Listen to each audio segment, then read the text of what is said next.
Hey, what up, y'all? This is your boy Ken. You're watching The View from the Game. Thank you for tuning in. If you're on Instagram, you watch me live. I am the actual man behind the Instagram.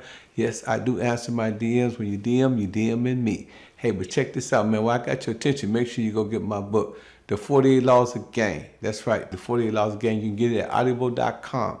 All you gotta do is type my name, Pimpin Ken, when you get to audible.com. And this book, as well as my other book, The Art of Human Chess. This is the book everybody's talking about. This is the book that your daddy should have taught you about. Everything that your daddy didn't teach you the game, it's in this book right here. And The Art of Human Chess, a study guide to win, teach you how to maneuver, teach you how to finesse, teach you how to play chess, teach you how to outsmart your enemy. You got to get my books, classics. Hey, man, also, man, make sure you subscribe, like, and make sure you let everybody know through notification where to come and get this joint at by sharing.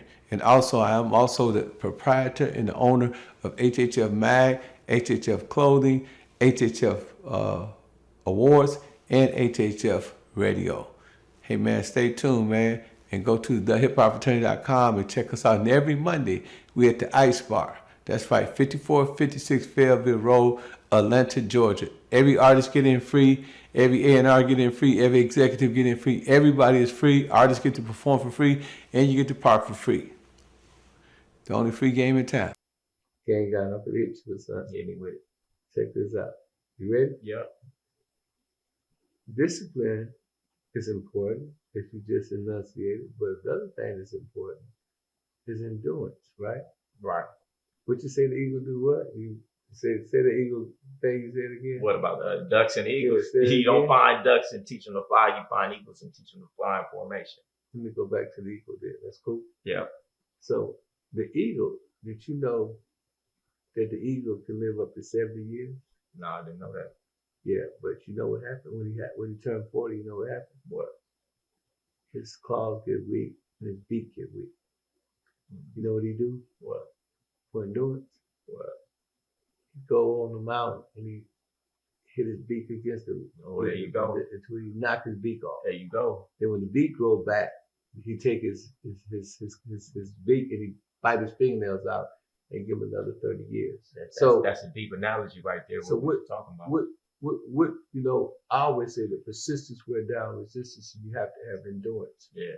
You know, and you know, a lot of people, you know, Nipsey Hussle said it best. He said they start off fast, but they end up last. Yeah. You know, life is a marathon. What do you have to say about endurance? And you know, you kind of briefly spoke on about your work regimen, but you know, on all the times, right? You said adversity, you got to impose adversity. That's why I went back to English, self-inflicted. I'm strong. So, you know, Shakespeare said adversity get ones to his destiny. Yeah. You know, without a major fall through, you can never have a major breakthrough. What you go through, you grow through, you know. Yeah. And if you change your mentality, you change your reality. So from your perspective, Gang God, how do you endure? It's all about your self-talk. You know, when you're doing anything, most people talk to themselves like shit, they just don't realize it. And that's why you can't get through the things you're supposed to do. Because when you're going through, let's say, a diet, and you be like, man, I'm starving, that's the wrong self-talk. If every time you had that feeling, you say, oh, this is what health feels like. This is what weight loss feels like. It's a different thing. When you in the gym, you saying, damn, I don't really feel like it. That all of those things matter into the action. If you in the gym, you say, most people couldn't do it, but I'm gonna do it. I didn't want to do it, but I'm gonna do it, and that makes me a boss. It's all about your self-talk to endure. But another thing about endurance, which is consistency, which you need to have success in anything in life. If you can't be consistent, it don't matter how hard you go, don't matter how much self-discipline you got. You have to have high standards because you don't reach your goals, but you'll never breach your standards, right? It's certain things that you ain't going beneath a certain amount of money a month. And if you do, you're going to scramble till you get it. It's certain type of treatment from a woman that if that's out of line, I'm not accepting that. So the thing is, instead of trying to have so much self-discipline and consistency, because that's a hard job, and yes, you can do it, everything becomes easier when you just have high standards. This is my standard. This is my thermostat, and I don't go beneath this for nothing. When you do that, your self-discipline, everything rises to that. If you understand what I'm saying. Because that's one of my sayings, establish principles and forever live accordingly, right? So when I think about principles, right, I always tell people this. I say, well, you know, the alphabets, A to Z, those are all characters, right? So those characters, you always gonna spell dog, D-O-G, and cat, C-A-T, because you got to get those characters out the alphabet. But those characters stay the same. So those characters become principles of the alphabet. The numerical system, 1, 2, 3, 4, 5, 6, 7, 8, 9. Those are all characters. But the character 0 is no character. 0 is 0. But the character 1 have to come back to get to the 0, make it 10. Right. And give it principles, right? Right. Because that principle you develop principles through character, because that character can go all the way to a billion or a trillion. That's a fact. Based on that character 1. Yep. So I think that's absolutely right what you're saying. Establish principles and forever live accordingly. Yeah, you got to, because it's some people, they not gonna ever be fat, right? Because as soon as this is my standard, I hold myself to this standard. I ain't never gonna be broke. I ain't never gonna be homeless. I'll do whatever it takes when I start getting close to my standard to make sure I stay up and above. And so most people need to just raise their standard, raise their expectations about what they want under their principles. My principle, I ain't gonna never, you know what I'm saying? Let my little head beat my big head. So I'm always have the same result. Just like you spell dog, D-O-G, cat, C-A-T. I'm always have the same result. And if they really understand what you're saying, that's why I say a lot of people don't have these principles, because they never sat down to get to know themselves, to even know what they really want and who they really are, and establish principles. Book, like my book, there you Before go. They Lost Game, because I'm saying I give people my life experiences and my principle. And when they go on Barnes and Noble, so they go on Audible, they see all those stars. How can somebody get a 5-star on books that have been out for some years? It's because of the principles can be applied into business as well. So even the polygamy lifestyle that you live, can you explain and can you apply that to business? Because it's still a principle. You can apply it to everything in life. Apply that to business for us one time. Show us how you conduct your business. Because polygamy can be diversification as well, right? Yeah, diversification, but also really, we're going to go back to principles. It's certain thing in a polygamous lifestyle. You have a lot of different women who have a lot of different needs. And as we talked about earlier, a woman is always going to try you and test you to see if you are who you say you are, to see if you will fumble or you will crumble and fold under pressure of maybe she's bringing something to the table, or maybe you don't want to lose her. Are you going to stand on your principles? And you can mimic that into the game, because if you fold on your principles to that woman one time, you'll end up losing your entire, household. If you fold on your principles one time, it's going to get worse and worse and worse until she leaves anyway, because she's conquered you. Same thing in business. You have to be firm on your word and on your principles, and people know that you are who you say you are. And when they test you, even at the expense of losing position, even at the expense of losing monetary gain, you stand on your principles, and that gains you respect for the longer term in the future, rather than crumbling in the immediate for a short-term gain. Okay, that was beautiful. That was beautiful. So in the game, right? In my book, Before They Lost Game, I got to keep referencing, because that's you on that level. The way you talk is the way I teach in my books, right? So there ain't too many people I can refer to my book as this many times. I'm usually talking some nonsense. In my book, I got a principle that ain't no love in this shit, right? Yeah. So,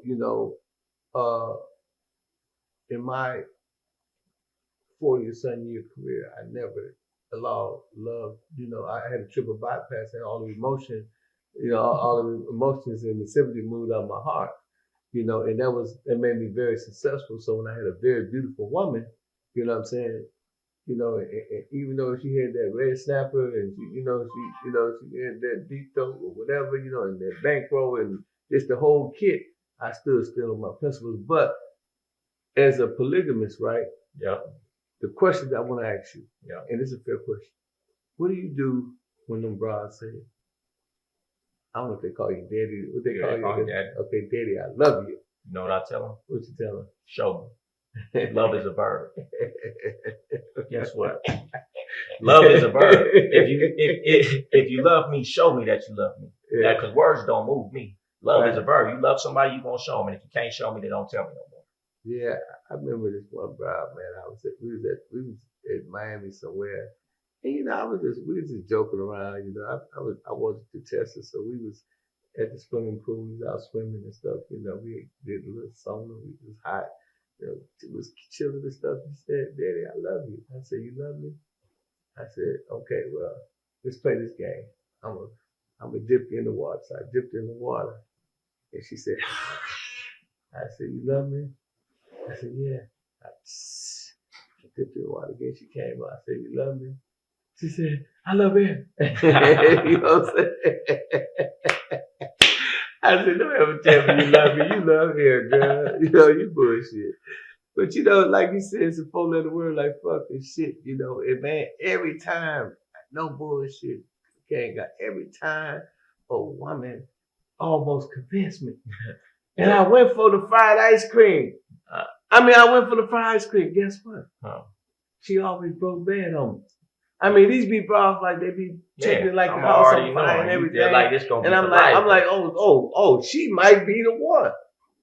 And every time, man, you know, they'll break bad, man, they get ghosts on me, and it's like a magic trick, they'll disappear. I'm like, what the hell?